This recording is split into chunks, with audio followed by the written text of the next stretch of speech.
नमस्कार दोस्तों, आप है अपने ही गुड लिविंग चैनल पे। और भाई ये देखो मेरी बालकनी से वही ये खेत हैं जो कि अब पीछे गर्मियों में बिल्कुल झुलस गए थे और अब बरसात के बाद देखो कितने हरे भरे हो गए हैं, है ना।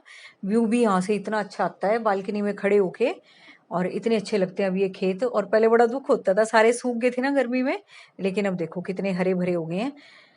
तो दोस्तों जो आज का वीडियो है ना, वो प्रॉपर बरसात के ऊपर है कि कैसे आपने बरसात में अपने पौधों की देखभाल करनी है। मैं तो कर ही रही हूँ, मैं तो आपको बता ही रही थी। और सभी गमलों की दोस्तों मैंने गुड़ाई करने के साथ साथ जो प्रॉपर एरिएशन है ना नीचे का, वो बहुत जरूरी है। क्योंकि बरसात में क्या होता है, प्लांट ओवर ग्रो करने के साथ साथ ना नीचे जो ग्रोथ होती है वो हवा के आवागमन को, जिसको कि एरिएशन बोलते हैं, उसको रोक देती है। तो उसके लिए आपने क्या करना है, बस नीचे की जो स्टेम क्रॉस कर रही है एक दूसरे में, या नीचे जो बेफालतू की स्टेम निकल रही है, या जिस स्टेम का आपको लग रहा है कि इससे रुकावट पैदा हो रही है, उसको आपने हटा देना। ये देखो मैंने सब की हटा रखी है, नई नई कटिंग्स भी लगा रखी है इनमें। और गुड़ाई करने के साथ साथ प्रॉपर नीचे का जो एरिया है ना, वो बिल्कुल हवादार कर रखा है। देखो ये मैंने नई कटिंग लगाई थी, इसमें टिकोमा की ये दो बेल लगी हुई है, ऑरेंज और येलो, और ऊपर ये है। तो इस तरीके से पौधे लगा रखे हैं कि एरिएशन की कोई दिक्कत ना हो। नीचे वाले हैं उनको भी प्रॉपर एरिएशन मिल रही है, जो ऊपर निकले हुए हैं उनको भी मिल रही है।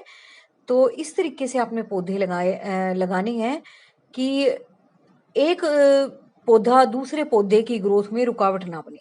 सबसे बड़ी बात तो देखो यही है। और जब आप दोस्तों मल्टी वैरायटी के प्लांट लगाते हो ना, तो उनकी देखभाल भी बहुत जरूरी हो जाती है। क्योंकि एक तो अलग अलग वैरायटी के आपने पौधे लगा रखे हैं, दूसरा किसी पौधे की ग्रोथ ज्यादा होती है, किसी की कम होती है, वो भी आपने देखना है।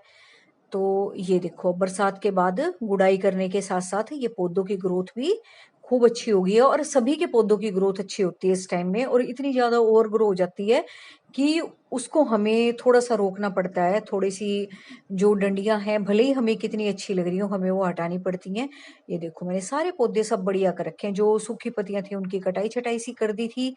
और नीचे जो ओवर ग्रो कर रहे थे छोटे छोटे प्लांट्स लगा के, देखो हमने गर्मियों में मल्चिंग कर रखी थी ताकि एकदम से पानी ना सूखे, उनको भी मैंने हटा दिया है।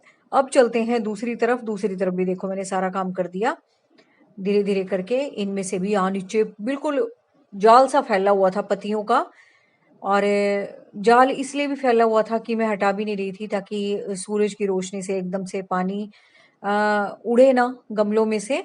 तो इसलिए हम मल्चिंग का काम करते हैं गर्मी में, लेकिन अब बरसात में ऐसी कोई जरूरत नहीं होती। और बरसात में कई बार पानी रुकने के कारण भी पौधे खराब हो जाते हैं। और दूसरा जो हवा चलती है वो अगर बीच में से पौधों के ना निकले, तो देखो फिर पौधे सड़ना शुरू हो जाते हैं गीलेपन की वजह से। ह्यूमिडिटी इतनी होती है एक तो एयर में, और ऊपर से बरसात भी होती है, प्रॉपर सनलाइट और एयर भी ना मिले तो पौधे खराब होंगे होंगे। ये देखो मैंने सारे के सारे अच्छे से गुड़ाई भी कर दी है इनकी, जिसको कि मट्टी को लूज करना कहते हैं। और दूसरा बीच बीच में से इनके सारी जो ओवर ग्रो हो रहे थे ना, वो हटा भी दी है, और नई नई कटिंग भी जो मुझे लग रहा था इधर से उधर लगा देनी चाहिए, लगाने लायक है कटने के बाद, तो वो भी देखो मैंने लगा दी थी। और एसी का पानी भी दोस्तों मैं पौधों में यूज करती हूँ, या कबूतरों वगैरह का सारा भर देती हूँ। पंछियों का वो बिल्कुल रेन वाटर जैसे ही होता है, बिल्कुल एयर का ही होता है। तो ये वैसे बता रही हूँ मैं, मेरे सामने बाल्टी थी इसलिए। तो भाई ये देखो सारे के सारे पौधे मैंने खूब अच्छी तरीके से साफ कर रखे हैं। ये देखो सारे में ना, ये देखो नीचे आपको कोई भी अब रुकावट नहीं नजर आएगी, और आपने भी ऐसे ही करना है अगर आपने अब तक नहीं किया है। खाली कई बार ऐसा होता है ना, गुड़ाई गुड़ाई कर देते हैं और हम ये देखते नहीं कि एक पौधा दूसरे को क्रॉस कर रहा है, एक स्टेम बीच में से निकल रही है, वो क्रॉस कर रही है। और जिसको बांधना था, शेप देनी थी, उसको भी मैंने अच्छी तरीके से धागे से जो भी करना था मैंने, मतलब एक अच्छा सा माहौल एक गमले को दे दिया ताकि पौधों को निकलने में आसानी हो। बड़ी बात यही है। और जो मैंने वही मिर्चों की बीजों को बोया था, उसमें से छोटे छोटे पौधे निकल गए थे, ये भी अब बड़े हो गए, इनको मैंने अलग अलग कर दिया था। इधर बोए हुए थे वो, और वो जो हमारे पर्सलेन के थे वो आपने इन गमलों में पीछे देखे होंगे खूब भरे हुए थे, उनको भी मैंने हटा दिया ताकि इन गमलों में खूब हवा फैले। और ये जो पौधे लगे हुए हैं इनको भी अच्छे से हवा लगे, तब तो इसलिए लगा रखे थे ना ताकि एकदम से पानी एवेपोरेट ना हो। और दूसरा फूलों की वैरायटी भी खिलती रहे, क्योंकि गर्मियों के फूल थे वो, तो देखने में भी सुंदर लगे और ऊपर से मल्चिंग का भी काम करें। लेकिन अब इतनी कोई ज़रूरत नहीं थी। और जो भी जड़ें अच्छी सी निकली उनको मैंने और जगह शिफ्ट कर दिया जो कि बिल्कुल फ्रंट में थे। और ये देखो इसकी भी मैंने सारी सफाई कर दी, थोड़ी थोड़ी कटिंग सी छोड़ दी इनकी जड़ के साथ अच्छी सी। और ये देखो मनी प्लांट पीछे बिल्कुल सूख गया था जब मैंने आपको दिखाया था, और अब बरसात में इसके भी नए नए पत्ते आ गए। जैसे खेत देखा ना आपने हरा भरा हो गया, ऐसे ही मनी प्लांट भी खूब हरा भरा हो गया भाई, नए नए पत्ते निकल रहे हैं। और इसमें एक ऑरेंज ट्रम्पेट वाइन भी लगी हुई है, वो भी अच्छी फैल रही है, वो भी सूख गई थी। और ये देखो एक नया सा पौधा भी निकला इसमें से, अपराजिता का है ये। कलर अभी जब फूल आएंगे तभी पता लगेगा इसका, कोई बीज पड़ गया होगा इसमें तो उसमें से ये निकल आया।